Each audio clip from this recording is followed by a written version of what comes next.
We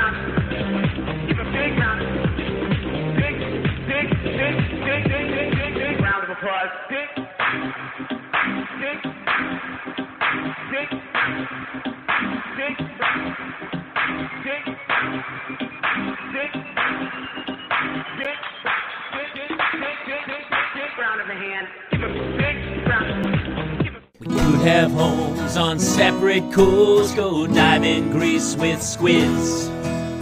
Could have been so bleeping rich, but instead we had kids. They won't smile for a photo, they won't eat the food we choose. That's why we're heading to the Parents' Lounge to drown ourselves in booze.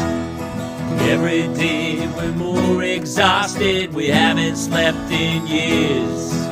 They hit me in the nuts so bad, my eyes filled up with tears. And yes, we'd like to fake our death and go off of the grids, but the truth is we are softies and we truly love our kids.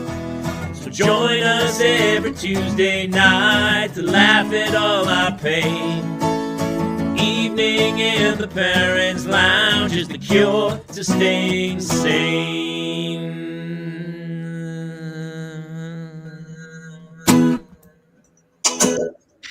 Welcome to another edition of The Parents' Lounge. Jamie Kaler, Jason Gowan, and Kate Mulligan are here for your Tuesday parental mental health evening, where we'll tell you horrible stories about our parenting life. And then you'll go, oh, I feel much better about my life. Jason, does that sound about right? That sounds about right, yeah. And I have a lot of things to talk about. I do have questions about Mulligan. Did you skin a Muppet? Yes, honey. Do you know that I was so optimistic about two things today. One was working out.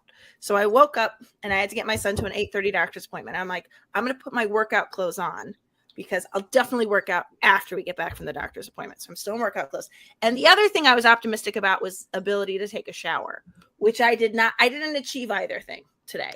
And so I just finished making homemade meatballs, asparagus that was broiled, mozzarella cheese, and cracked pepper on top of it. And let me tell you, what I realized is what I didn't want to do was come on with my giant forehead. You guys know I have a giant forehead. When do you think my forehead should stop? So I put this thing on. Look at this. Still going. It's still going, you guys. Mm-hmm. I'm basically a bald person. Mm-hmm. So I put this on and I thought, then at least you guys don't have to look at my dirty hair or my giant forehead. Yeah, no, that's not a widow's peak. What is that? It's malpatterned baldness in my masculine body. Well, I mean, it's had big dick energy, so I get it. I mean, look at this, and the edges are not laid, honey. Let's put it that way. It's got a little Jack Nicholson going on. It's pretty cool. Listen, It's this. So this, I feel like now you don't have to look at my big Helen Hunt. You know what I'm saying? Wow. Now you have to look at this instead. I don't know if I approve of that Helen Hunt comment. She's got a giant forehead. He did mad about you, right? No. Really? No, I did not do mad about you at all. What did you do with her? I deliberately, it's so funny. I told my wife, she's like, I'm going to go around the block something with the kids. And I said, hey, don't come through the garage because I'm in the office. And then I hear the garage. She still doesn't even know I'm doing this show. It's been like 2 years. She doesn't hear a word I say. Yeah. Listen, we got a fantastic show tonight. We have a friend of mine. She is awesome. And she's a big smartass. I feel like I'm a little afraid of what she's going to say to me today. Oh, I love her. And I'm very excited about what is coming from Mr. Kaler because Kate and I think you're really going to like her as well. Well, here's what happened. So listen, just before we set it up with her big intro, we were talking to her today or something about doing the show. And we said something like our kids were driving us crazy. And she was like, oh, kids are the easy part. It's the rest of life that's difficult. Ooh. And I was like, what are you talking about? Life is easy. It's the children part that is super hard. So I'm super interested. You guys are going to duke it out. Okay. I hope to learn something from her tonight so that we can go on and enjoy my children. I want to say why I think I love her, and then let's bring her on. I think I love her because her name is Orly, which means that she's Israeli, which means in my mind, it means she's Israeli, which means she is going to say literally anything because they just, I've told you guys this, relating to the forehead, my Israeli friend that I used to work with, I walked in one day, I got bangs. She said, bangs, of course. Now your forehead is not so big. Anyway, I love her already if she's in fact Israeli. Orly, Arya? Well, I'm not even sure about that last comment. Okay, fine. It's like me saying, I love Jason because Jason is a name from, the lower southeast area of the country. From Greece. It's Greek. I'm very excited. Tell me she's not Israeli, then I'm not going to love her. It's fine. All right, listen, stop it. Our guest tonight, she is a designer, a host. She is the DIY designer. She has a huge YouTube show. You've seen her on the Today Show, Access Hollywood, Home and Family, E! News, and my favorite, The Fashion Police. Please welcome Orly Shani. Hi. Hi. Kate, you're half right. I'm half Israeli. Okay, so do you speak any Hebrew? Not anymore. Okay, so I can't say manishma. No? I mean, you can, and Okay. and I know what you mean. Yeah. But I won't say anything back. I'll just be like, yeah. That's it. We spoke Hebrew. We spoke Hebrew in the house when we were kids. Yes. And then when we went to like kindergarten, my dad said that we were embarrassed that we said we talked funny. And that was at a time when if you move from another country, the goal was like the American dream. Yes. We become American now. We are not what we, And so he was like, okay. So we stopped. And now as the world has changed, he's like, damn it, we should have held on. I could have been so exotic speaking Hebrew. Yeah. Instead I'm just this. Yeah. Yeah. I went through a similar thing coming out of Boston. A lot of people, I had that thing where I started to talk like that all the time, and then I got rid of it, and now I've lost my home a little bit. You lost all of your sexiness, it turns out. Oh, Claudia says hi, Orly. If you guys have questions, the beauty. Oh my God, Orly! Love the rock knot. I love you, Orby. Thank you. The great part about this show and having it go out to everybody is that we are live. So if you have questions or very specific comments that you want to share and you want to have Orly comment on, please put it in the comments. We are monitoring them, and we will post some of our favorites and do questions that way. Orly and I know each other. Our kids go to school together. Yeah. And so we connect over all sorts of annoying details. Are your kids in the same grades, or you're just kind of passing ships in the parenting night? We're passing ships in the parenting. But here's what's funny. It was like I had kids late in life, and so all my friends went off to the valley and had kids and got married. And I wasn't friends with those guys anymore because once you have kids, it's the same way when you're a kid, your friend is the kid that sits next to you in class. And then you grow up and you realize you have nothing in common and you don't stay friends forever. And then you have kids and your friends become the parents of your kids' friends because you don't have a choice. That's where you live. And so, luckily we have a pretty good parental community, but I'm always amazed. I hear other people with nightmare stories from their schools of people fist fights and insanity. But our school has actually a really great parenting community. Yeah. No, it's super cute. It's sweet. The parents all feel really chill. It's like a very easy peasy. It's like my kind of people. I feel like every time I have a moment where I get in like a deep dive conversation with someone, I'm like, I like her. It's like, it's easy. It's like, do your kids participate in the elaborate musical that Jamie's kids get involved in every year? No, not yet. Although I think it's because age. My son won't do it, but it also only starts at a certain age. And my daughter is graduating first grade right now, so she's not at the age yet. Because what grade are yours in, Jamie? Mine are second and fourth, or they will be, because tomorrow's the last official day of school, and then they'll be third and fifth. But yeah. Okay. My daughter did 2 plays so far. She's done 2 plays, and I watched each one twice, and she had no lines in either one. Not one line. And I sat through the full Broadway version of Little Mermaid twice. Okay. Fun for you. Fun. Actually, it was honestly, I was pretty impressed as an actor. I was like, this is pretty good. And these kids are putting on a complete 2.5-hour Broadway show. But my daughter, yeah, we've talked about it many times on the show, but she was a puffer fish and a flamingo or something. And she just kind of skated through and was like, look at me. I will say LA, I feel like this is something I've learned. Doesn't matter if you're in the Valley, doesn't matter. LA are you two the most famous parents at your school? No. Would you say?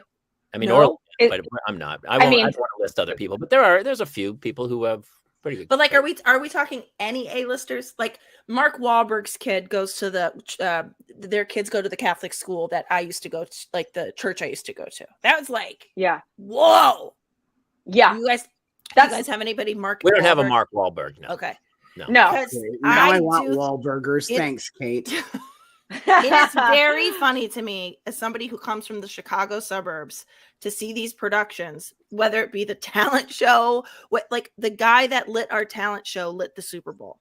Do you know what I mean? It's like, It's just like, what is actually happening? We went to a Halloween party in the dude's house. He was like, I think he did like the stages for Jurassic Park. Yeah. So his home was, you walk to this guy's house, you're like, holy, what is happening here? And they are seriously set designers and stuff. So yeah. And I just wonder too, like if you got like a 2.5-hour play being directed Orly by grew a up parent. here. She was a kid. You did some acting as a kid, I believe, right? Yeah. Here's the thing. I suck at acting. Like what I'm really good at is you can put a camera 3 inches from my face and nothing changes.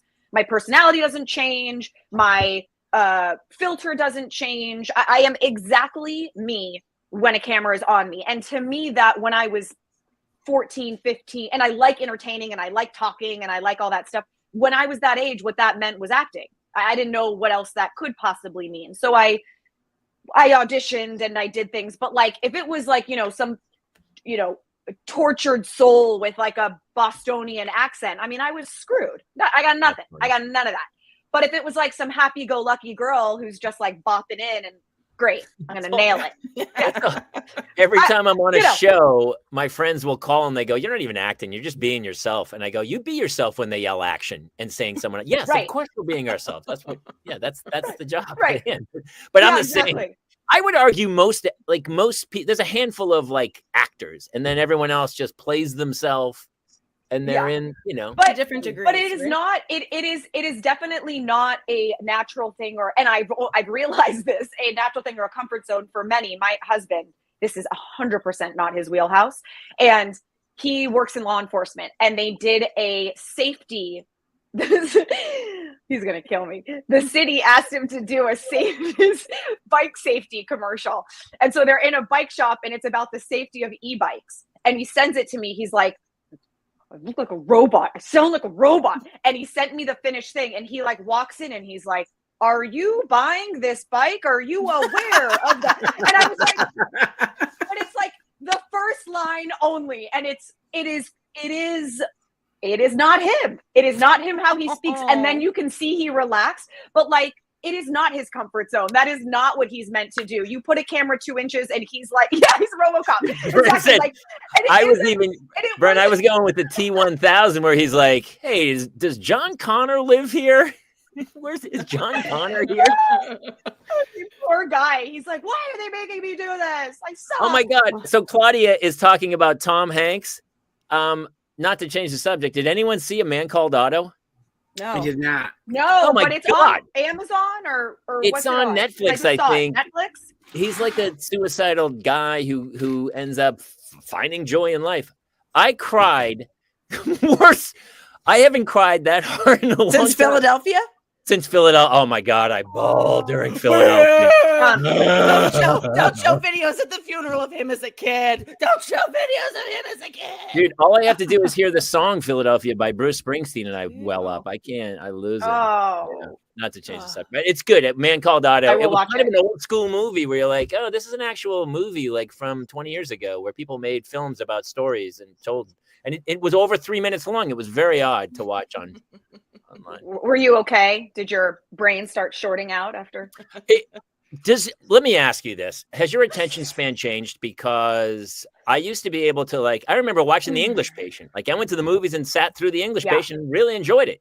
And now I'll start like some series and I'll give it like 30 seconds and be like, not feeling it. Click out. Yeah. Yeah. You know what I usually need is I need the warning in advance of someone being like, it takes a minute to get into it. Give it a minute.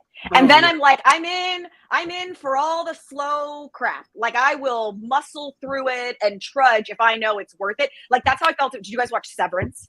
Yes. So good. I haven't, I'm only a couple episodes in, but it's really good. Okay, so the beginning is slow as a mofo, and it is hard to get into it. And they're white hallwaying it up for hours on end, it feels like. And it's brutal. But once it starts to take shape, you're just so glad you committed, because that final, and I won't give anything away, but the final episode, I paced around my house. I could not sit down. I paced around my house like a psychopath the entire time, and was like, it was so freaking good. And and to anyone who doesn't watch it, you sound like a crazy person, because they're like, really? It was so slow. But also, you're a crazy person if you don't watch it, to be clear. I feel like we feel that way. God, here's the other thing about years ago, not to be the old boomer who's like, remember back when, but there was like, Must See Thursday. We all used to go like the next day. Yeah. Everyone had seen Seinfeld and we all had something to talk about. Now, everybody I talked to, I go, hey, what show you watching? They'll say some show. I go, I've never even heard of that. Yeah. Or like, there's no unison anymore. And like the community mindset. I will say that is too much. Yeah. And I would say that is largely true, except for the House of the Dragon, when the New York, that you remember seeing like that New York building. Did you guys see this on the internet? Basically, it was everybody like the windows were lighting up at the same time because they were all watching the House of the Dragon. But that's like, I do feel like it takes like an HBO anticipated show to get people to watch it. Like Succession finale, like we always watched it on, like, we watched Succession as soon as it came out. Instead of House of Dragon, I thought you were about to say House of Hammer. Have you watched the Army Hammer doc? Oh House my of Hammer? God, I read an article about this insanity. It's pretty great. He likes cannibalism and all that? He likes to eat people, I guess. I don't know. It's actually like recreationally or for nutrition. Explain to me. He's a dark. It's like a fetish, I think. It's a fetish, he serious, but he doesn't actually do it, right, Orly? He just says I don't know. I think I don't know. The texts that were like leaked and shared, I think were him like thinking it was like his version of dirty talk. Yes. Was like cannibal talk. Like Jason, cannibal talk. You have to watch it. It's actually super amazing. And he's into like bondage and serious, like he sends pictures of ropes and I'm going to tie you up and I'm going to tie all these. You know too much. You shut it. Things. It's not me, it's my wife. And I'm just saying. He likes bondage. But apparently he doesn't care. You're number one, guys. I think there were no safety words involved. And unfortunately, then the woman was like, hey, I'm not sure I was totally into that, dude. And he's like, man, there's a text where he's like, you took it like a champ. You're like, that's a bad text, brother. Oh my God, this sounds like the text my wife sends me. Am I in danger? Serious trouble. Yeah. Took it like a champ. Honestly, can you imagine what if the safe word was Dahmer? I'm just saying. I'm just saying. Hey, on brand. It's on brand. Donner pass. Hey, I want to talk really quick about because we have Orly here, and here's what I really love, and it's funny because I watched your videos, and you're making. It's really cool what you do because you take clothes and you make them super fashionable, but it's like it's a cheaper do-it-yourself kind of jam together. And we talked about how elaborate you have to go to do all that stuff, but it's pretty crazy. Yeah. Thanks. It's really fun. I mean, this is what I'll say. I was doing this to my own clothes since I was in middle school. Like, it was just what I did all the time because I always loved fashion. I always loved clothing. I always really liked standing out and being my own person and not looking like anybody else. It was actually more about that than it was about this is what the trends are and I want that. It was like, no, I want to have my own very specific version that no one else can have. Mm-hmm. And so that was the reason I would go to thrift stores and I would buy things that were were like right around the corner from what was happening. Like it was like so close, but not so much. And I would take it home and I would chop it and rip it and shred it and cut it and sew it and do all these different things to it. And, you know, it ended up becoming a business and becoming a whole thing, a clothing line. You got, oh, no, I was like, what's happening? He's having a conversation around you. Sorry. No. It's one of my buddies who's a fan. He comes on, and I was saying goodbye. I was trying to do it cool, but I guess I'm not that good. Bye, Brent. Yeah. You nailed it with the cool. Do you see it? Do you see it now? She's That's Sabrina. the Israeli half, baby. It just got Sabrina. God damn it. But anyway, it ended up turning into this whole thing. It ended up turning into a career and a YouTube channel and TV segments. And the thing that I like the most about it is that, to me, what it really feels like is it is empowering everybody to create pieces that make them feel great, because we all have different bodies. We all have different insecurities. We all have different styles and tastes. None of us fit perfectly into one little box. And so if you understand who you are and your style and the things that you love, and you just have a few tools in your toolkit, you can really start to make things that make you feel great. And suddenly your confidence just grows a little. Like it's this very contagious, empowering, fun thing where you're not like a victim to it. Like, oh, you know, the jeans never fit me. It's like, well, we can tweak them. You know what's so funny, Claudia, with this question? For me, anything that is heavily tailored is really hard. I'm self-taught. I never went to fashion school. I entirely self-taught. My mom had sewing machines in her office, and I would just go upstairs and start sewing. It's made me a great DIYer because I think outside the box, because I don't even know what the box is supposed to look like. Like, I have no freaking clue. So my brain works in a completely different way, but I am limited when it comes to like pattern making and making things tailored and seams and darts. Like, that's where I really struggle. So anytime I tackle something that is super tailored, I'm always like, please no. Now, I knew this one girl back in the 80s who actually did the exact same thing. She would always make her own dresses and go to school, and she had a mad crush on the really popular good-looking guy. But there was this other good-looking guy who had blondish hair, and he was kind of a jerk. And then, but there was this other guy his name was Ducky, and he really liked her. And I knew. I was like, this. Did you see it? This is not, I did not see it, but I knew that you were not speaking like yourself. I feel like you are exactly you went into a monologue. I feel like you're Molly Ringwald in Pretty in Pink, because that's what she did. Oh. And she remember, she shows up at the school in her own dress, and all the cool girls are like, "What are you wearing?" Did you ever go through that where you like my daughter? Yeah. It's so funny because this was like a year or two ago, before I even knew what you did. And she was like, she had old Doc Martens. I was like, we should spray paint those or something. Right. And I was like, she was like, yeah. So we kind of did crazy stuff with her clothes. And then I saw what you were doing. I was like, yes, I feel like the same thing. But I do, like, as kids, there's this thing about standing out, but also fitting in. And so it's really hard when you're a kid to be like the cool kid. I wish we all could go back and do it again to be that kid. But I mean, what are you talking about? You know, I think that it's a way.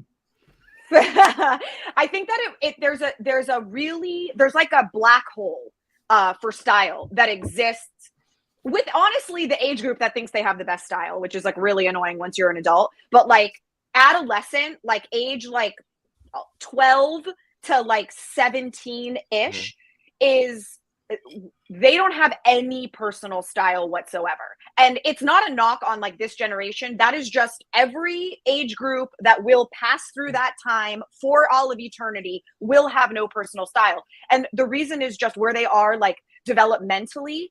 Their goal, right? Like, this is not relevant to our lives now because it's not 5,000 years ago, but like developmentally, we are supposed to be leaving our families, finding our new people, having babies at like 13. Like, that's what our bodies, like, that's what we're supposed to be doing. And so when you think about it, like, it is, yeah. And so you think about it like biologically, you are looking for your new community, your new tribe, and you need to act the fucking part to fit in. You need to look right, talk right, think right, smell right, walk right.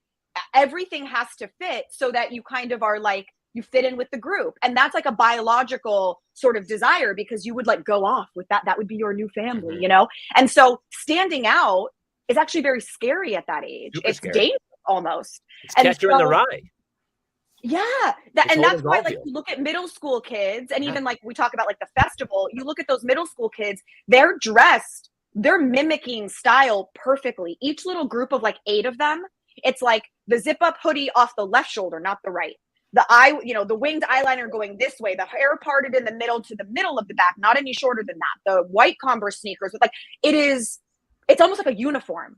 Yep. And then you come out of it at a certain point, and then you start to individuate and you find your own personal style and all that stuff. But in the beginning, you're like in a uniform. Yeah. And it's biological.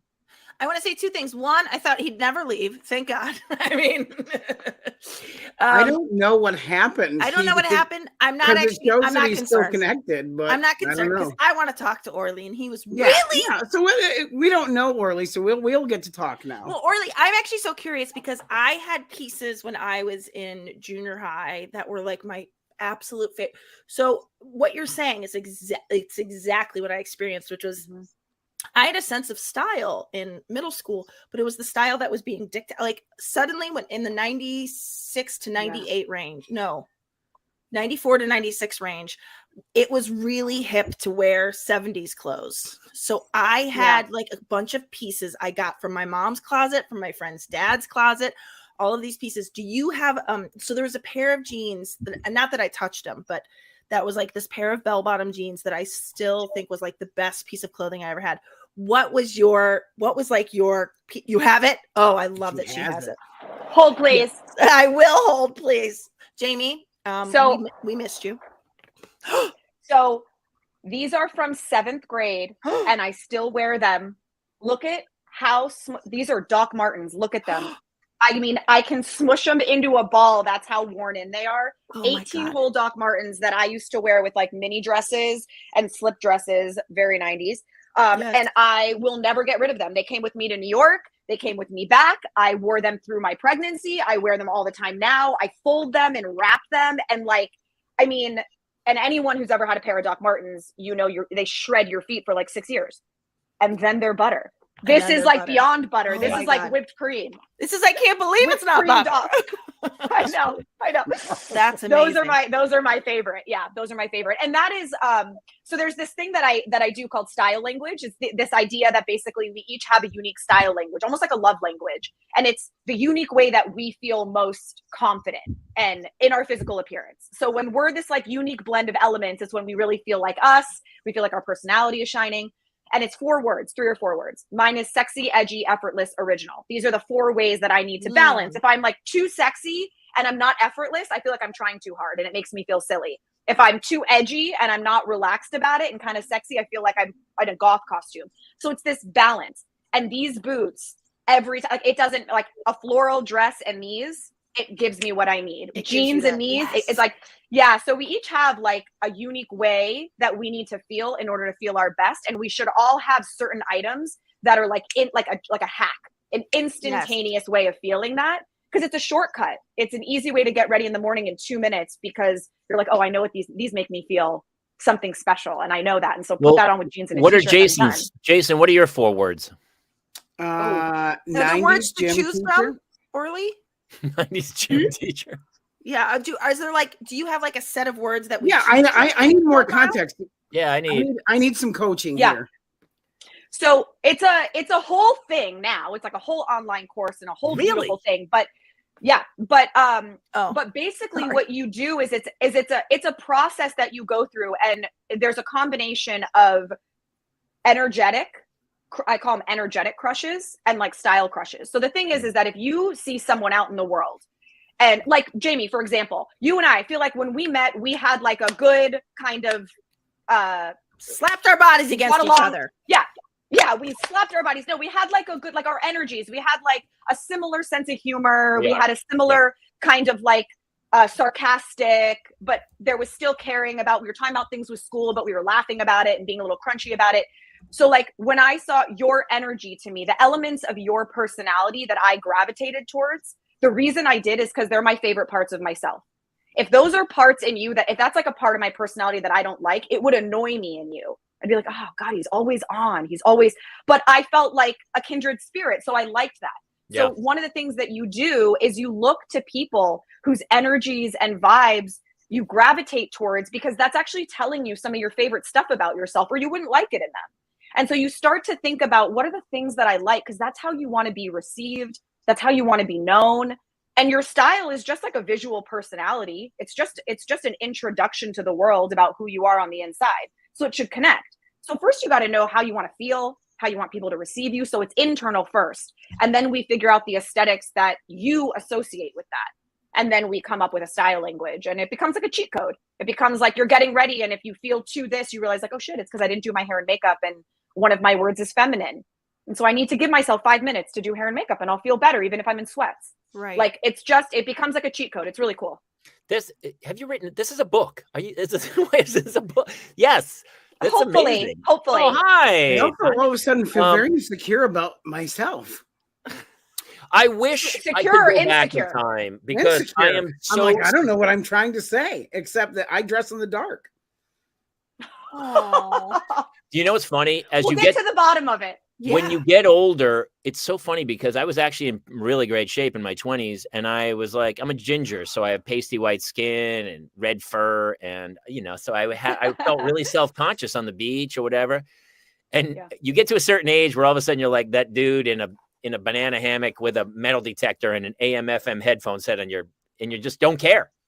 And there's this weird, like, I try to talk to my kids about being comfortable. And it's so hard. I don't think we can ever do it, but we sit there and we talk to them and go like, if I could go back in time and I could just not be a nervous wreck and care, if I could stop caring what other people think, but it's so hard. But when you get older, you literally stop caring. I go to school sometimes in like slippers. I go to slippers and I don't care. You're also still a very fit man. So that's deeply annoying to me, Jamie. Sometimes. I'm not even happy for you. I'm not even happy about it. Sometimes. I gotta tell you, Orly, I want you to unpack this for me. This is nobody's gonna like this comment. People are gonna disagree with me, and it's fine. I already hate it. I am obsessed. I can prove it. What comes after? With Harry Styles. Okay.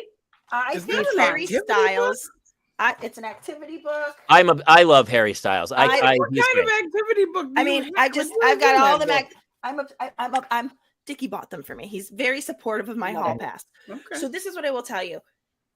Part of what I find to be so intoxicating about him, and you know where I'm going with this, is the way that he dresses. Yeah. Because he feels, and it reminds me, and this is where people get like, how dare you? People are like, no, he reminds me of Mick Jagger. I'm like, actually think out of the country box. He reminds me of Prince.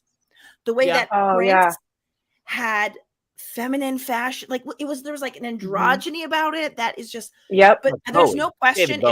If Harry Styles didn't dress the way he did, I probably wouldn't be so just, could you unpack that for me? What does this mean? Well, I feel like actually what you would want to do, and because like what I would gravitate towards, what I would see in Harry might be different from what you see, and might be different from a Jamie. Like we all would see something different. It's about you. Yeah. So what I would do, like if we were like working together or doing this, it would be like, give me words that describe Harry to you, that energy, because it might be that it's unapologetic. Yes. It might be that it's playful. It might be that it's free, or that it's wild, or that And so it's the energy actually, because imagine Harry wearing those clothes, and imagine him being a deeply, like, I don't even know what the right word is, like traditional 20-year ago masculine energy. Yes. Imagine like not this sort of new open-mindedness. Imagine that. Imagine him wearing those clothes, and imagine his body language being forced to wear these clothes. Yes. It would not be sexy because he would be embarrassed. He would feel shameful. It is his energy in the clothes that's actually what you're responding to. The clothes are cool, but it's how free, and he's owning his sexuality. He's sexy in it. He's dancing. He's happy. He's moving. Like, that's actually what we're gravitating towards. Not that they're like rainbow pants. Like, who cares? I talk to my kids about this I talk to my kids about this all the time because, you know, like the same way I used to, they would feel self-conscious about being in something. And I go, you know what makes clothes look great? Confidence. When you're comfortable, like she's, you know, she wore something, we're having problems. She wouldn't wear her glasses and she can't see. And some kid made some comment about her glasses. And so I was like, you know, you have to just take it and go, I don't care. I gave her some comments. I go, oh, that reminds me. I don't care what you think. Like I gave her a handful of like comebacks to go like, you to these other kids. Yeah. And to go, I don't care what you think. You're wrong. You know, but it's hard at that age to do that. And so it's hard. It's hard with girls. The stuff I really like about you though, is that it's so expensive. You see somebody who lives in an apartment and they're buying like, you know, ridiculous expensive clothes, you know, and they don't have any money and they're just like they're using the clothes to try to fit in as opposed to fitting in with their own personality. Like personality goes so far. And you can do, you know, when you're Mick Jagger, you can wear a garbage bag and people go, holy shit, that garbage bag looks good. You know what I mean?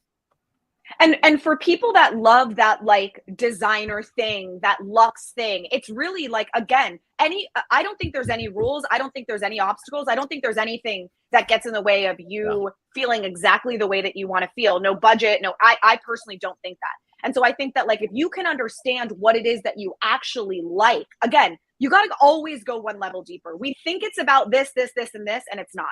You got to chunk down one level deeper and say, why do I like designer brands? Why do I like to spend money on something that I could probably find for cheaper? What does that make me feel? And once you understand what that's about, you can figure out how to replicate that within your budget because you understand what it's actually about. Right. Because it's not about the YSL blazer made in Italy. There's something else that you're getting from it, and that we can recreate. And so it's just more empowered, I think, but you have to understand, you got to be really honest with yourself about those things. Like I talk about this in the course where like one of the words in my language is sexy. And I have to be really honest to understand that what that appears like changes. I literally want every man and every woman to be attracted to me. I'm married, been married forever. I'm not trying to do anything, but that energy, it's fun. It's charismatic. It makes me feel magnetic and playful and excited. So the way that I have to, when I'm with my girlfriends, what sexy presents like is different because I'm not trying to like I'm not trying to like be up in their face. It's a different kind of a thing. Yeah. When I'm around guys, it's a different kind of a thing. So I understand why sexy feels good to me. So then I know how to dress for it depending on where I'm going. So you just you got to be honest with yourself and not get embarrassed when your answers are something that you wish they weren't, you know? Every audition I would go to, the guys would check out the girls that would walk in for the audition, but the girls would check out the girls that walked in for, like the girls never checked out the dudes. They were actually looking at the other women more than I would also like to say on behalf of all of us, it's working. We all think you're the hottest person we've ever seen. Oh, thank you, Kate. I was different. I meant Orly. Different. I meant Orly. I got confused. I was gonna say I was about to flash you, and then I'm like, oh, was that for June? Hey, can we jump topics? Because I want to go through a few pictures that we have. Hey, can we bring up Claire's list here? So Claire had her very first sleepover. So I found this sheet of paper. For those of you who are listening to this on iTunes, we there's a sheet of paper up, and my daughter made a checklist. She had a sleepover, her first sleepover with a friend of hers. She's 8, and we let her friend sleep over. And this was her checklist. It says, number 1, wait till everyone is asleep. Fair. It's a good start. Honestly, it's all that's base 1 of sleepovers. Very scary. What comes next? Sneak outside to see if everyone is asleep. That one scared me. That is from the outside. I'm not gonna lie to you. It's very thorough. Very thorough. Yeah. Oh, here's what we'll talk about like what you're, you know, like you learn things about your kids. Number 3 on this checklist, she writes, play games in bed. 2.5 was go back inside. Okay. She missed 2.5. That's fine. Yeah, right, I think that's inferred. We understand. It was inferred. Yeah. Number 4, she has number 4. I love. She goes, have the best times of our lives. Oh, I love that. That's magic. That's magic right there. Number 5, maybe stay up till midnight. Maybe. Well, let's play it by ear. Let's see how we everybody feel. else She doesn't seem honestly. entirely committed to Yeah. that, but This is not maybe. this. Listen, this plan is not in stone. There are some variables involved. And then number 6, have crepes in the morning. And she spelled crepes basically like craps. We'll have craps in the morning. All right, we can put that down. So that I love found that, her. and I talked to her after I talked to you guys, and I told you I had this list. I said, "Hey, Claire, I found this under your bed." She goes, "Oh, yeah." We fell asleep. They fell asleep at like 8:30. They didn't get to number. I don't think they got to number 2. They didn't. They never checked. I don't even think she got to number 1. She was asleep. There was no checking on anyone. She was. Wait till everyone was asleep, included her. Yeah. Oh. Listen, just so you know, my wife will never go to sleep before the kids are asleep, ever. She would stay up for a week if the kids were up for a week. She's never. And I'm the opposite. I'm like, have fun. I'm going to sleep, man. The alarm is set. They can't leave the house. It is what it is. But I asked her, I said, here's the only most important thing, Claire, is did you have the best time of your lives? And she goes, not really. That's such a Jamie Kaler answer. That is such a Jamie. I hope you save that forever. That's that stuff that and that's the thing that's so hard about parenting is that you are always in the good old days at every single phase. At every single phase, it's the good old days. And you cannot possibly appreciate it because you already miss the smushiness that was and the magicalness that it is. Connor's going to be 10 next week. And I keep yelling at him, not really, but I'm just like, get out of here. I hate you. Don't be 10. Stop it. Because I'm like a creep and I'm pulling up old photos. I'm like, look how chubby your cheeks were. That's so weird. That's what Kate, Kate, when she's feeling, are you the same? This Kate, my wife. No, Kate. I just want to be very clear. Not you. For anybody who doesn't know, his wife is also named Kate. Yeah, but any Kate in the storm will work. It's so my wife. I'm pulling up while you're talking. Photos out of nowhere, if I'm on the road or something, or she's on the road, weird times of night, I'll just get some photo of Hannah at 1, and my wife will just send it. She's like, exactly. Oh. And but if you imagine it now, imagine them graduating high school. This version of them now is going to elicit the same response, but when you're in it, you cannot possibly do that. You can't. It's you're just one foot in front of the other, getting through life, busy, working, getting to school in time. What time is aftercare? What's the last day of school? It's just the schedule. And there's moments, of course, and it's fun and it's sweet, but there's something about the passage of time that encapsulates each thing and it becomes more magical. And you're like, why didn't I soak it in? You had what were you saying about your son before the show? You had, God, what did he do? You had some crazy story. What was with Connor? What was she talking about right before the show? Who? Oh, I can't remember now. I know that's the problem with. Orly had God, you were talking some story about your son, and I was like, oh yes. Well, I shut up a minute before the show started, so it definitely. I'm not going to be able to help. It'll come out when she finds it. Shoot, this aspect of parenting is very interesting to me because I also feel like each individual has different strengths in parenting, or different ages at which they hit their strengths. And I have to say, the newborn phase, I was with my cousin this weekend, who they've got a 4-month-old. That was not my era. I don't miss that not my era. I don't miss that. I will say I don't. And everybody was like, I remember people being like, it goes so fast, doesn't it? And I remember when my son turned 1, I'm like, that was I am surprised that he's turning 1 because I thought he would be turning 13 by now. This is crazy. He's only been alive a year. We had twins. It literally seemed like those first few months were 40 years. It was 40 years. Right. Yes. Well, also, Orly, we've talked about this a handful of times. Jason's wife had a stroke a few days after giving birth to twins. So he basically had to take care of her and the twins and the older son. She can't drive. So when he said they have twins, he really has quadruplets. It's about, what did they do this morning? Didn't they flood the house? Dark Lord flooded the house this morning. Yes. Go to the house. Not actually. We walked in, there was 2 inches of water in the house because the kid flooded the house. So we got them these monster trucks. They're 4 now. Okay. Okay. So we have twin tornadoes in the house. They stop it. They got monster trucks that are color changing, which Jace showed them how to do. Oh, don't tell me it's with water, Jason. Don't It's tell with me they water. change color with water. I smell a lawsuit against the toy company, Kate, by the way. They change color with water. This is Hot Wheels needs to account for their mistake here. So I'm going to tag them when I post it. Yeah. So I went to do laundry and I didn't realize that Dark Lord had come back. Well, you know, he melds into shadows, so we don't know where he is all the time. His name is Anthony. Mm-hmm. And he is sure. He doesn't know that's his name. Technically. He got back into the thing, and all of a sudden I heard this weird like spilling if coming from the bathroom. I was like, what is that? And I came around and water is just gushing out of the sink. There's 2 inches of water on the thing. And he goes, hey, car, because my 4-year-olds are also nonverbal. So they say about 35 things. Oh gosh. Ugh, it's a lot, Jason. It's a lot. I feel so many things for you. Painful. My solution is just to drink more wine. I know. I'm sorry. I'm doing a scotch and soda today, as I do pretty much every day. Oh, sorry. No, No. go Orly. I'm sorry.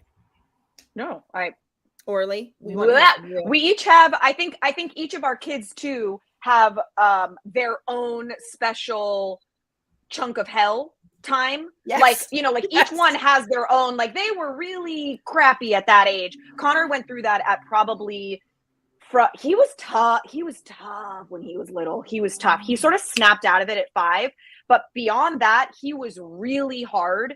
And I remember we were actually texting about this, an inappropriate text about, you know, oh, it's not okay to hit your kids anymore. Like, no, okay, we don't do that. But we were joking around about like, I know how to fix the problem. And I remember so vividly, you guys, this was one of the worst. This was one of my lowest parenting moments of all time. Connor was having an absolute epic meltdown. I don't even remember what it was. And he was probably maybe 3. And I picked him up, like, you know, both arms, and he's got his like stomach facing me. One arm's got his butt, the other arm's got his shoulders. His head is flailing, his feet are flailing, and I'm walking him to his bedroom to put him in his room for a timeout.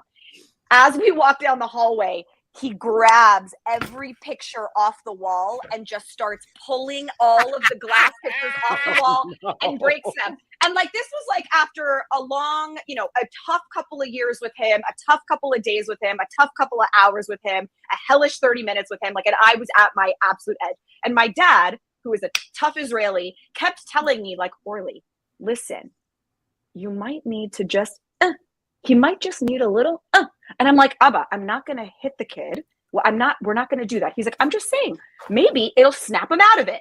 And I'm like, okay, whatever. So in the back of my mind, I've got this, like my dad being like, maybe it'll snap him out of it. So I am pulling him down the hallway. I get him into his room. I throw him on his bed, and he like lurches out like a zombie, like in my face. And he's like, ah! And like screams at my face. And I smack him across the face. I totally And like, understand. it was this moment where I like did it and was like, oh God, no joke, arm back goes bam, across my face, slaps me back. I was like, ah! And I slapped him back. And then I was like, oh God. And I just like ran into my bathroom, hysterically started crying. I was like, what has happened? Like, what have I done? I was a mess. I went into his room and I was just like, I'm so sorry. I'm so, and he's like, oh, I'm so sorry. I was like, I'm so sorry. We both were.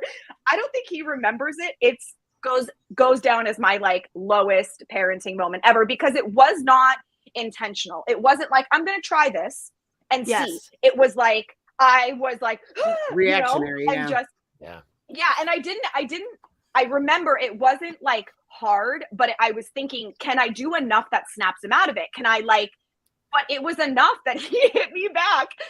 Oh, mama. This is the most relatable. This is the most relatable story of all time. Just so we are clear. There is zero judgment happening here. None. Because I will tell you. Total judgment. I have total. No, let me tell you. Here's the total judgment. Okay. What you did was so wrong. I can't even tell you, because you never hit him in the face. You hit him in the body. The problem is the face blew. It It's like the Falcon and the Snowman. You hit him with the phone book in the midriff, Oh in my that area, like a gut shot, like lower, like a kidney shot or something. You don't hit him in the face, ding dong. Sorry. All Okay. body. A lot of times, You heard how and their are. arm up behind them, almost Write break that their down. arm. Write that down. Jot that down. Well, you I heard how got. Still, sometimes I'll talk Notes with taken. Hannah. I'll be like, hey.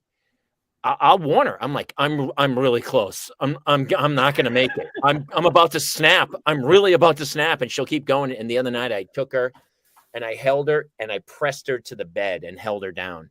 And I didn't. Yeah. I mean, I've spanked her bottom before. I've spanked her bottom. Absolutely. Yeah. I mean, So I love when people are like, I never. My kids never. We've never had a fight. Shut the blank up. I don't know any lunatic. What, are you drugging them? There's not one shot unless that kid. And some parents are. There's no way. Yeah, I love married couples. Anytime I meet a married couple who's like, we've never fought, I go, that's a murder-suicide waiting to happen. There's no way you've never had a fight. Well, that's because one of you's cheating on the other. That person's happy somewhere else. They're the ones that are sharing the joint Instagram. It's the people that fight the most, are the people that are the most determined to stay together. We're like, we're gonna make this work. Those are the people that are actually probably trying their hardest. Well, it's usually the people who are like, go ahead. Do you guys fight well with your spouse? No. The more I've been on my antidepressant, yeah. Oh, the more I was making a joke, but no. Okay, good. I went on Zoloft when I was 5 months postpartum with my youngest, and it saved everybody's lives in this house, I think, if we're being honest. Yep. And I think that I think having the kids made me want to fight fairer. I will say I was a true and proper psycho in my 20s. True. And like, I would fight. I would pull out every unfair thing you could. I mean, it was, I just did not want to lose. And I don't mind being wrong now. I'm like, I think accountability is so sexy. Oh God! I mean, so our problem when we fight is that I'm always right, and it's really hard for her. And so that must be so hard. It's difficult for me because honestly, being right all the time, it's not that easy, Orly. It's very hard. Yeah, and it's disturbing sometimes. See, we're in a. I'll reach out and see if she's okay. Yeah. No, don't say anything to her. Just the other night, oh my gosh, the other night she does this sometimes. Like she gets, every wife I think is just angry that their husband can sleep through the night. My husband, Jess Campbell says, my husband and I live separate during the week due to job locations, and I fully believe that's why I haven't murdered him. Absolutely, that's amazing. Not even close. Here's what's funny. I'm going away this weekend for Father's Day. I booked a gig.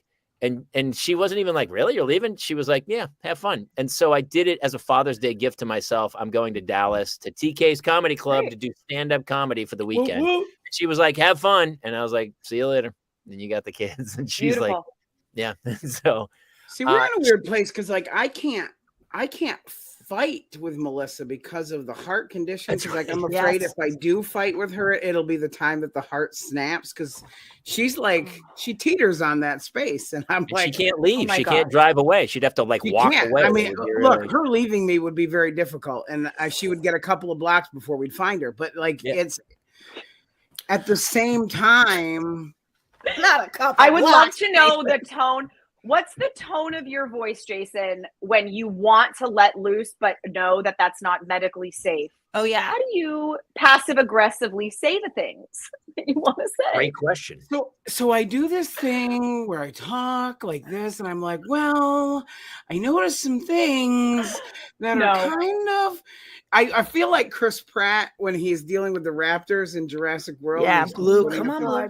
Come on, Blue. Hey, we're just going to take a calm look at some of the things that are, I don't know if you noticed, maybe pissed me off. That's funny. I can also hear that she also doesn't actually, I mean, maybe I just don't know her well enough, Jason, but like, is she capable of like having a yell? Because she always seems a little, not subdued, but she's like docile somehow. She's on a library of medications, but also like that's what I mean. Like I feel like she also like I feel like if you talk to her like that, I feel like she'd say to you, I can tell that you're talking to me like I'm a child. No, Like, well, I I could don't see talk to her like she's a child, but Yeah. but so she's capable of anger because our children will bring it out like that. I Yeah. mean, and Yeah, like honestly, if anybody kills her in the house, it'll be Jace. Yeah. Have Orly and Kate, have you done this? So the other night, and this has happened numerous times. I where guarantee you neither of us have. Go ahead. you totally, I guarantee you both have.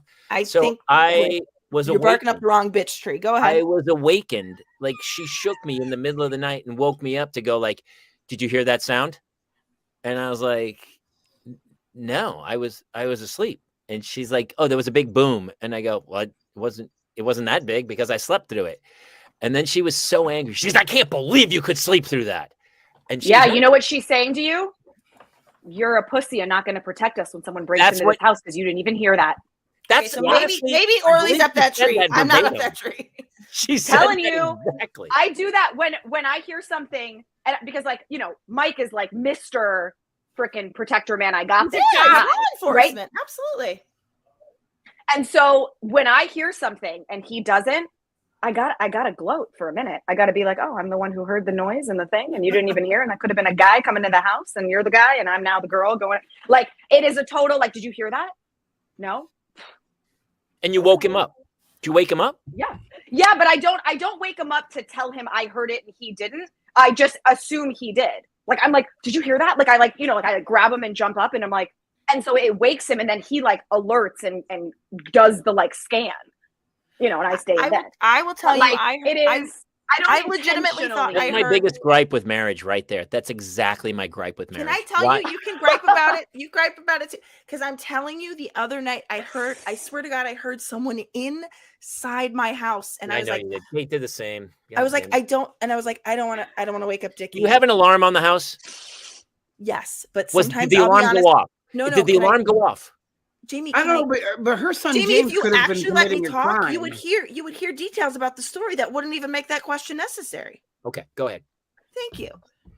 I sometimes, when it's cool out, will sleep with all the doors open, so like the doors unlocked. Like I'm just like, okay, the back No door's alarm. open. So the alarm's not armed. Have you heard of air conditioning? Yeah, have you heard of I'm cheap as shit? You sleep It's with so your, early for air conditioning. We sleep still have with to get your- through October in you this sleep- climate. in Los Angeles, California. You sleep with your doors open. That's what you just told us. Technically, I sleep in Burbank, California. So It's up the hill, honey. They got to get up this hill. There's nobody bottom walking line up that is- hill. The bottom line is, I heard someone. I was like, oh my God. And I was like, I literally was like, I don't want to wake him because it's a tough thing. So I literally go and find out who's in my house. It was our ice maker. It was our ice maker. Significantly Our less ice than that. maker is a gremlin as well. So. We have an alarm.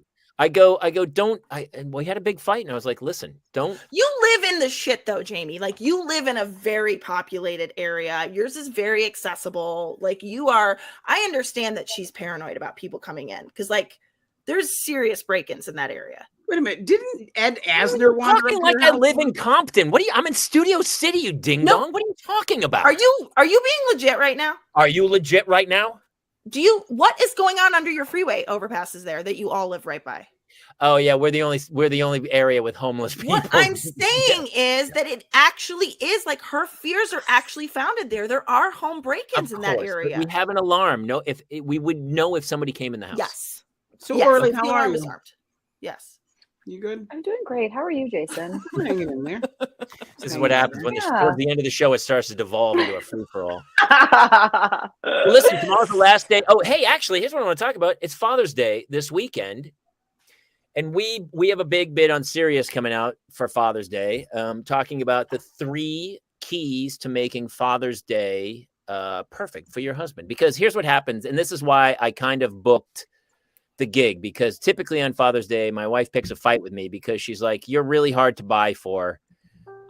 She like gets angry because she's like, "You're so hard to buy for. You take everything back." And I'm like, guys are actually really easy to buy for, and it's pretty simple.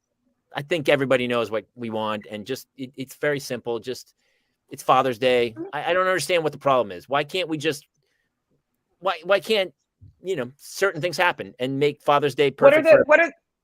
What are the 3 things? All right, keep But it there were three. simple.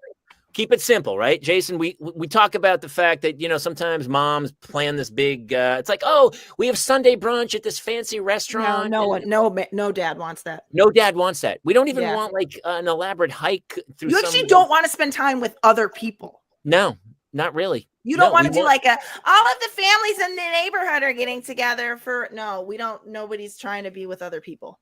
We don't want an There have elaborate. been rumblings of a Father's Day barbecue here this No. weekend, and I would honestly ma'am. rather have painful dental surgery than go through Here's what's anything. funny. My wife will make plans. She'll like text me in the middle of the day. She's like, I need to talk to you. And I'm like, what's happening? And she goes, oh, I'm making plans for next April. And I just wanted to, I go, well, guys don't want to make plans. We'll play it by ear. If I feel like going to the beach that day or whatever, I'm going to do it. But, you know, sometimes moms put this big elaborate plan and the guy's like, I just want to lay on the couch and watch golf, dude. It's the US Open. I don't want to go anywhere. Is that I asked for a cosplay 3-way. I'll settle for probably, and what I'll get is a 3-hour nap that they won't bother me through. That's pretty much. Rule 2 is keep it cheap.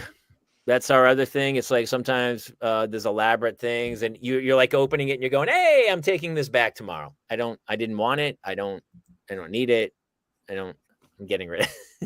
And then rule number 3 is keep it sexy. And the whole time it's like, look, man, it's Father's Day. Just, you know what?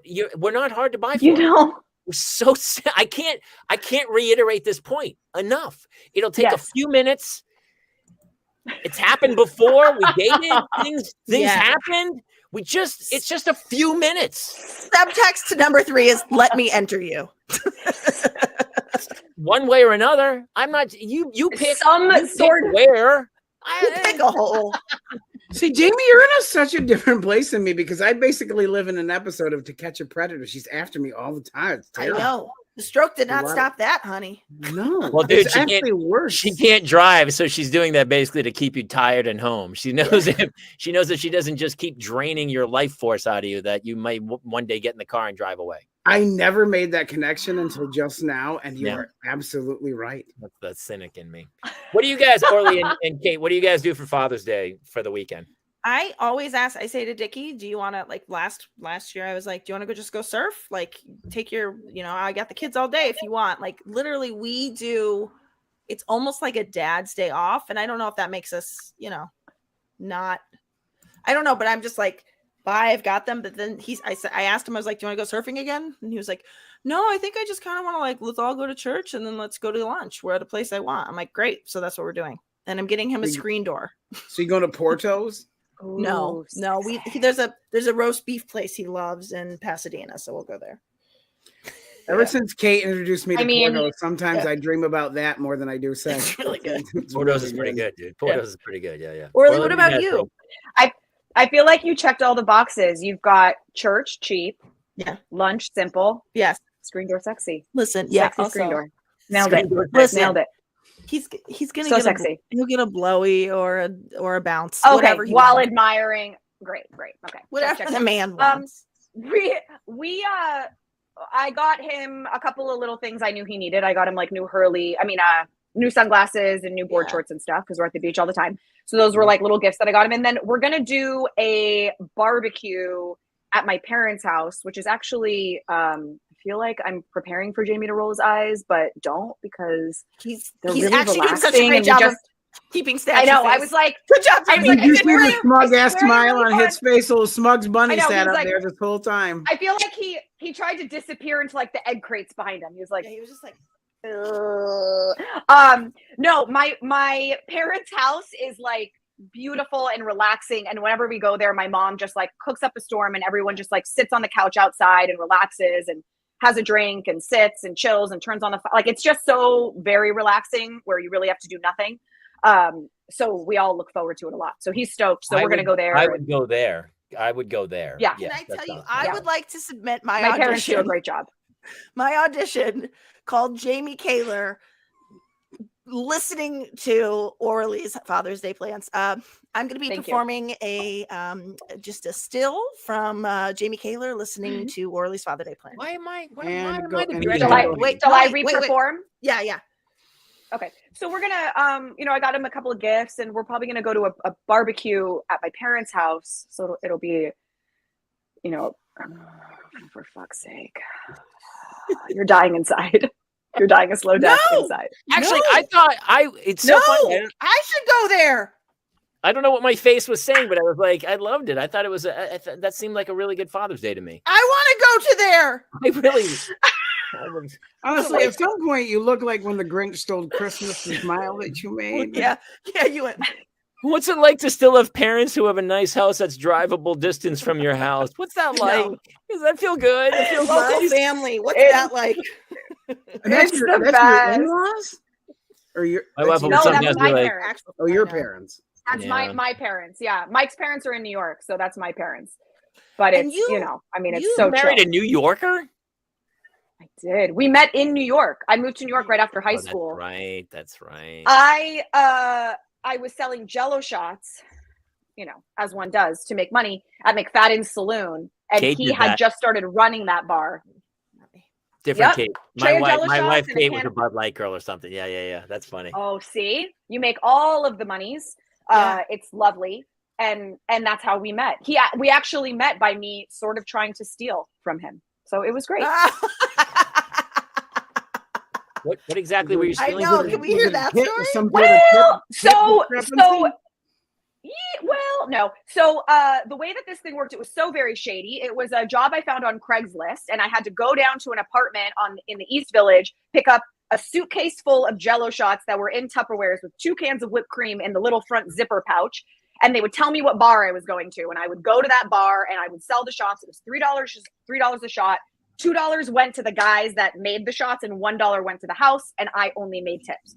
And they gave me like 150 shots, and about an hour later, I called them and I was like, so I sold the shots. Like, what happens? Do they come back and like give more? Like, how do we do this? They were like, you sold all the shots? And I was like, yeah. They're like, you sold all the shots. You're like, yeah, I'm sexy to all genders. Hello. Hey, thank you. I'm very focused on being attractive to everybody. Everybody's and I was attracted like, to me. yeah, okay.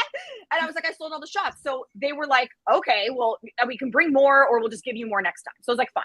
So they started giving me more and more and more shots. And at a certain point, Mike took over as the manager, and they had just always thought I only had 150. So the guys were like, that extra money for the extra shots, just don't give it to the house. Like, it used to be $150 a shot. We'll give you 500 shots now. Just keep the 350 and like the tips and whatever. It's fine. And so of course, because he is by the book, Murph, the very first time we worked, he's like, hey, all right, let me count your shots. And I was like, we don't do that. And he's like, I gotta see how many shots you have. I'm like, I don't know how many shots. I don't make the shots. They make the shots. The guys in the apartment with the whipped cream, they make the shots, and then I just pick the shots and I bring them here, and I don't know. And he counts them, and he's like, there's 600 shots here. And I was like, news to me. Like, I don't know what to tell you. He literally caught me stealing for like weeks on end. He's like, how long has this been going on? I was like, I don't comprende. Like, I don't know what to say.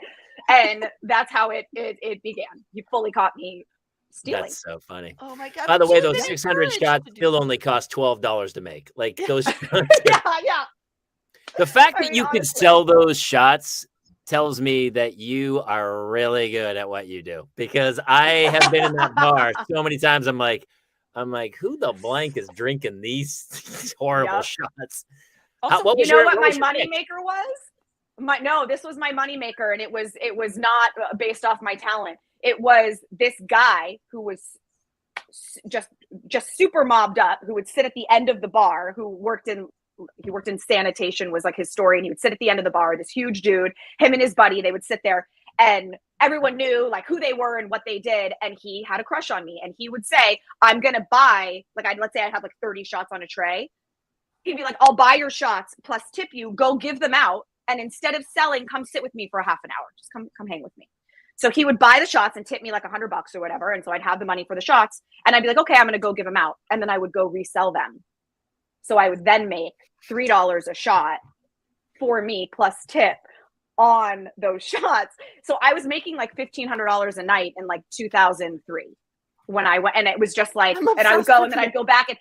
I would go back and sit with them for like 5 minutes. And I'm like, I'm so sorry. Nobody wanted them. Ooh, no one likes the cherry. And then like, I would like sit with him for 5 minutes, and then he'd be like, all right. And he would do it again. And it would just go like night after night. He would just buy like round trays of them. That's hilarious. And then I would resell them.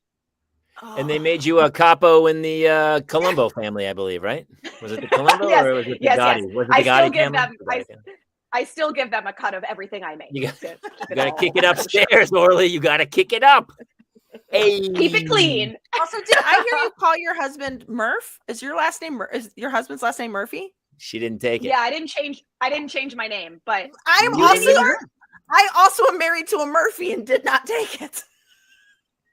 wait. Okay, what was your reason? Because my last name is Mulligan. I don't need yours. Oh, okay. You're like, I'm fine. Actually, I've got it set. hang on. They're both Murphys.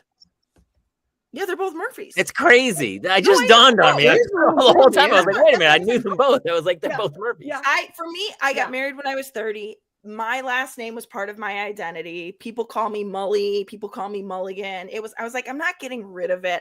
If we have kids, my kids can have the last name. I don't give a shit. But I was like, and also, by the way, that's like something my husband loved about me. He's like, great, you don't take. And like his mom was like, good for you, don't take it. Yeah. I would argue my wife only married me for my last name because her name was Kate Polanski and my last name's Kaler, and she got Kate Kaler out of it, which is a fantastic name. Yeah. Like I think the name was the selling point because obviously there's nothing else about me that I think she's really on board with. Jess Campbell. Yeah, I just want to know how to marry a man with the same last name as me. Not sketchy at all. Sketchy at all. So funny trivia. This Jess Campbell is the person who introduced me to my wife. Oh my God, I love that. And so I will never forgive her. Was she married to a guy named Campbell? Wait a minute. That's what she so said. confused. Yeah, she's married to somebody. And it was weird. Come on, Taylor, you've been to this town. It was really weird. There's an overlapping. A couple years old. We're both from Alabama, and Yeah. Well, Orly, why did you not take the last name Murphy? So my last name is Shani, which is a Hebrew name, and it felt literally like reassigning my identity in some way, being Orly. Like I like that my name makes people go, what is that? And then I get to say my story. I get to say, oh, well, my dad's Israeli and my mom's, Russian German. She's from LA, and this is the mix. I like that. And growing up, Jewish, I'm not particularly religious, but we're very it's cultural. Like it's who it's just like we used to go to Israel every other summer, and so Murphy is not like a generic name. It's like an Irish name, and it felt like it almost. Say when you tried to marry a Murphy? Well, my dad, you have to remember, my dad married a shiksa. She converted to Judaism, and his mom disowned him when he did it and came around. But he was the first of 10 generations to leave Israel. That part, it wasn't Israel always, of course, but first of 10 generations, and then married a non-Jew. I mean, Safta was like, get out of here. And, and so my dad was always like, of course, I want you guys to be raised Jewish. I want your kids to be Jewish. I would love that tradition, but it's your life. I'm not gonna, and so, it's been, and that's a hard one, even with school, right? Like our kids go to a Catholic school, which is really hard, but I'm not religious. So it's not like Israelis rarely are, by the way. Exactly. Yeah. It is more just cultural. Yeah. So anyway, that was it. It just felt like Orly Murphy was like I was a new person. The name didn't feel generic. It felt like it carried with it its own culture that was not my own, and that felt weird. And so I didn't. And our kids are Murphy, so yes. How do you? Okay, so this is the other thing. A lot of times, I don't know if you deal with this, but a lot of times because I am a stay-at-home for the most part, mom.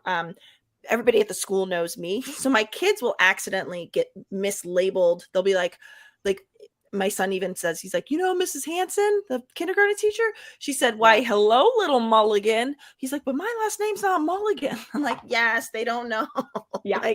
Because they know me. Do you have that experience where your kids are getting, I don't mind if people are like, Mrs. Murphy, I don't care. I'm not going to be like, listen, I didn't take, I don't care. But I'm the same. Yeah. It doesn't offend me. I don't correct them. It doesn't offend me in any way. It's not at all. But no, I haven't had that actually, and I'm surprised because I am the one who's doing most of the communication, and which I think is maybe Jamie, not for you.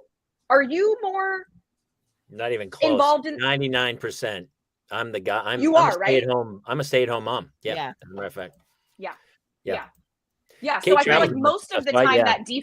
that sort of defaults to mom, but not Yeah. always. And so, yeah, No, I'm the we one both- who we gets all both the. I are. wanted to get some yoga pants and go to You are. assembly. I wanted to have like shocking pink yoga pants and go hang with the moms at assembly. I feel Mhm. personally attacked, Kayla. Didn't even know it. Random shot in the dark. Oh, Kate just raised up the most beautiful pink on cue yoga. I mean, All are right, you listen, kidding? we have beaten Orly. I know we've. This I'm is sorry. my wife's. I think I hear my wife smashing around in my kids. Tomorrow's the last day of school, and it's so funny. They have to be there at 8, Congratulations, and then they're guys. done at 10. Done at 10 a.m. What's Kill me, what's kill me, the Dad. point? Mine have My been done daughter's for a singing. week. She's and singing in the I'm choir barely hanging tomorrow on. in Mass. Ooh, fancy. Orly, you rock, by the way. I know. This Yeah, was so fun. I know. You're in the mix. Thank you for having me. Are you Orly, kidding? Tell Thank everyone you. where they can come find you, because this will live on iTunes and people can come find your shenanigans. He's asking specifically for Wonderful. your address. Totally. I'm going to give it right now. So the YouTube channel, which is where I do all the DIY content and really try to give you guys, like I said, those tools so you can customize your own wardrobe. That's the DIY designer. So you can find that on YouTube. Instagram is Orly Shani, and that kind of becomes a hub for everything. I have a beautiful brand called Rock Knot, which is all of these. It's a rhinestone cording that I macrame into these sick purse straps and purses and chokers. It's like sparkling and rugged and really, really cool, and started as an accident and totally exploded. So it's very exciting. So that's rocknot.com, ROCKNOT. That's the name of that business. And then if you guys are interested in style language, if you want to learn a little bit more about that, you can do mystylelanguage.com. There's resources there. It's a full course. It's like 2 hours of video content that you can binge. There's quizzes and Q&As and virtual meetups every month. We get in there and I work with everybody. It's really very cool. So if that was I'm anything really that you're intrigued interested about in, that because Under Armour has actually asked me to stop wearing their clothes. Stop it. an unsponsorship. He actually got a cease and desist letter. They were like, seriously, dude, take our clothes off. Like, there's a picture of him at the Under Armour store behind the register. It's like, do not sell to this. Do not sell to this guy. Yes. We refuse. Dude, you've got to put that in your app. Right to refuse service. Orly, I you know are the only clothes really awesome. I only own clothes that were given to me on a set. Like, I still have a suit from Will and Grace. That's my church suit. It's my Will and Grace. That was a nice little dropperoo. Yeah, I dropped it right in there. But it's the You only gotta suit drop I that own, in. so it's in there. And I love it. I love it. So Under Armour sent the palette of black leather hats. Well, they're still going on about that. You rock. Hey, you have to come back. And next time I want to talk more would love about to. kids and stuff. But it was so interesting because my wife loves your stuff. And so to have you on the show was really cool. And you are obviously really way, appreciate it. way more professional than we are. Yeah. Shut it. She's like, Shut I it. got This was videos, websites. Here's my page. We're like, we don't know what's happening. We just pop up here every Tuesday night. So, And can I just we're say gonna to cut everyone over there in the comments on the right, thank you so much. It made it really, really fun to see all of you guys popping in and engaging. It makes it like even that much more fun. So thank you for being here. Yeah, it's super fun to have people and all the questions and stuff were super great. Thank you guys for tuning in. I hope you guys you feel a little bit better about your own parenting skills after what we talked about tonight. And seriously, Also, just Taylor, I need to really quick. Sorry, I do need to plug. You should plug your show in Dallas, by the way. But, sure. I need to plug. I'm actually in New York next Friday. So not this Friday, but Friday the 23rd, doing stand-up at the New York Comedy Club in the East Village. If you want to get tickets, you can either go directly to the website of the New York Comedy Club, or you can go to thechristianharloff.com. Yeah. I'll be at TK's Comedy Club in Addison, Texas for Father's Day weekend. So come hang and So fun. I'm going to have a drink or two. I'm not going to lie to you. You guys are awesome. Thank you for tuning in. Be sure to like, follow, subscribe. Tell other parents about it because it is about parental mental health because we're all in this together. So we really appreciate everybody tuning in and all the people who shared the show too. Really very cool. Some people just share it to their own page, which is cool. Thank you guys. We'll catch you guys next week here in the Parents Lounge. Good night, everybody.